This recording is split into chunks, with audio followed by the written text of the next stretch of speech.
This video is kindly being sponsored by Endel. The first 100 people to download Endel using the link in the video description below will get a free week of audio experiences. What is going on YouTube? Welcome back to the channel. Today we're talking about what you need to do as a second year student at university. So let's get straight into it. Alright, so July, August, September, these are the months that you want to be updating your CV and your cover letter. Any spring weeks that you've done the previous year or earlier on this year in March and April, or any work experience that you've got, you want to include those into your CV. Make sure you dedicate 2 or 3 bullet points to each experience and highlight the key skills that you developed and any results that you achieved. Banking, consulting, all of these top industries are very results focused, so you need to highlight the results that you achieved on your CV. The more figures, data and statistics that you can include on your CV, the more likely it's gonna help you stand out compared to all of the other candidates, so keep that in mind. Obviously in September you want to keep an eye out for deadlines for internships that you're going to be applying to in your second year at university. Focus on obviously the bulge bracket investment banks, the boutique investment banks, big 4 consulting firms, big 4 professional service firms, so on and so forth. Don't just, focus on one sector or one industry. Keep an eye out on different industries and the various deadlines for internships, because a lot of them will be towards November, December. Some of them might even be in January, so you can prioritize accordingly which ones you want to apply to first and which ones you can leave to apply to later on. Also, if you're doing a sandwich year, you might be doing a year of an experience or a year-long work experience, so an off-cycle internship. So keep an eye out for the deadlines for those. Plan accordingly towards the course structure of your university degree. Alright, October time, a lot of bulge bracket investment banks host events throughout October and November. You want to go to these events. They're free to go to. You apply online through their career sites. So you just type in the company website /careers, and then you can see various insight events. These are like one night events where you go in the evening, like 6 or 7 p.m. and then you get to meet employees of the organization and talk to them. You basically network. It's you and lots of other students from different universities, and you're just talking to these people, just picking their brains. It's useful because when you meet people in the actual office environment or at an organization, you can spark a conversation with them, remember their name, remember where they work, what they do, and then if you hit it off with them, you can drop their name in your cover letter, so when it comes to applying, your application looks a bit stronger compared to someone who can't name drop or mention that they went to an event and spoke to people such as a managing director or an analyst or an associate, so on and so forth. November time, you're going to be doing the same thing, going to these events, but you want to also be getting in your preparation for interviews, assessment centers, psychometric tests, online assessments, so on and so forth. The more you do, the more likely you're going to be better and better. It's a numbers game. Like, you're going to fail a lot, but that's normal. Like, it's very rare for people to just ace all of these opportunities on their first go. So I expect to fail a lot, but the more you fail, the better, because it means you're going to improve your skill at taking these tests, interviews, assessment centers.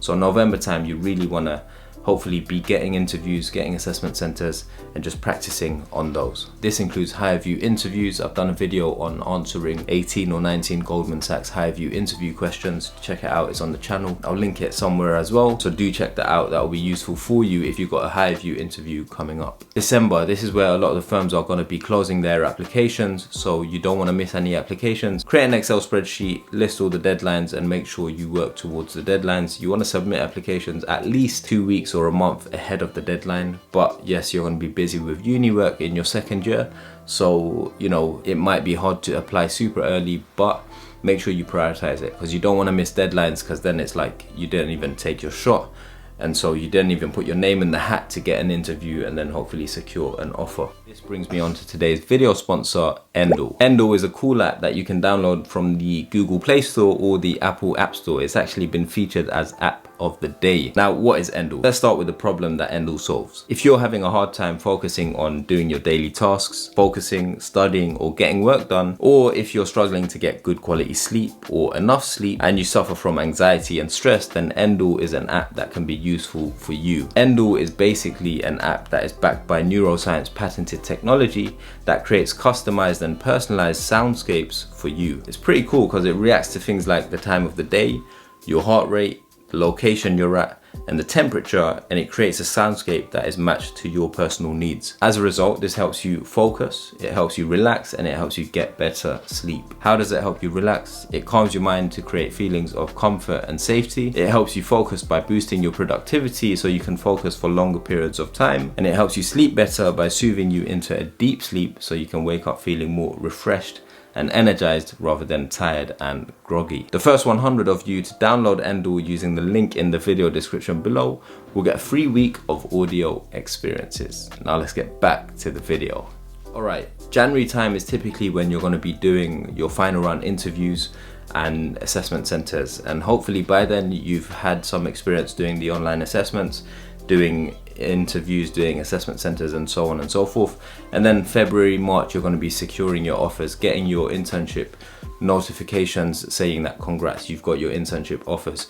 You want to follow this route because it increases the chances of you getting an internship somewhere and then converting that into your grad scheme offers, because that gives you insurance. It's like a safety net, so then you can go into your final year of uni knowing that you've got something when you graduate, and if you're not happy with it, you can apply to different organizations in your final year of university. Alright, so what if you get to January, February, March and you don't have any offers and you're struggling to secure, internship offers at some of the big banks?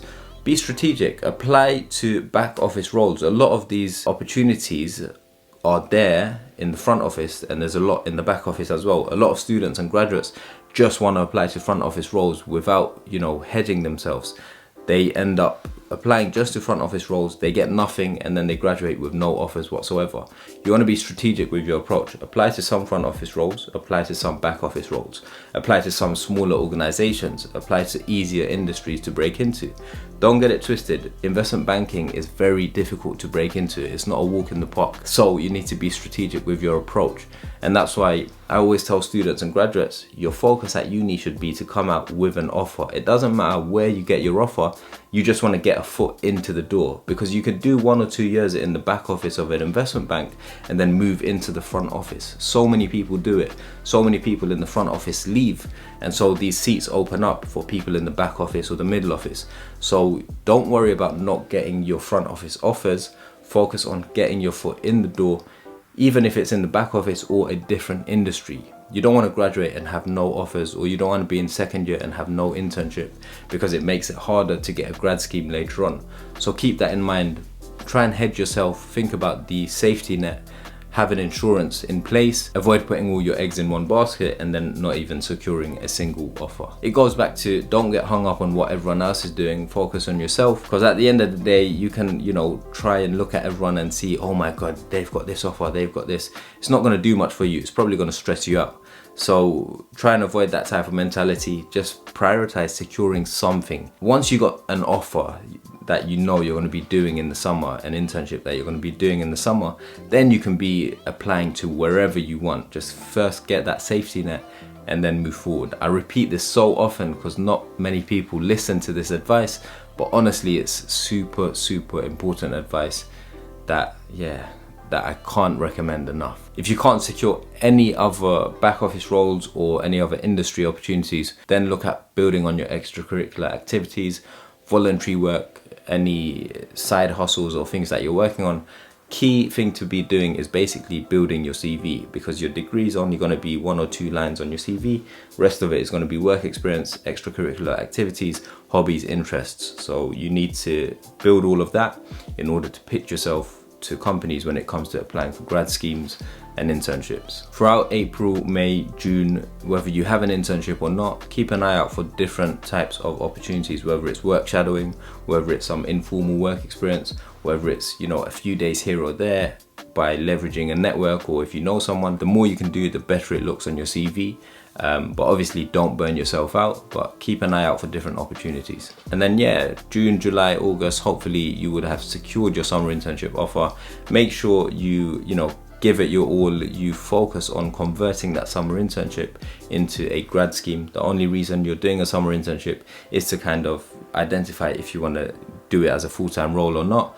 Whether you do or not, my advice typically is try and secure the full-time offer, and then you can reject it later or you could go for it. It just gives you that option to go into your final year of uni with a safety net, with a relaxed mindset. Gives you the option to apply to various other roles and industries without having to stress about not securing an offer after you graduate. So yeah, those are some of the things that most successful second year students are doing, and you should be doing if you're going to be going into your second year this September. If you made it this far in the video, smash the like button for the YouTube algorithm, subscribe if you're new around here, and check out some of these videos for more on similar content. I'll see you in the next one. Peace.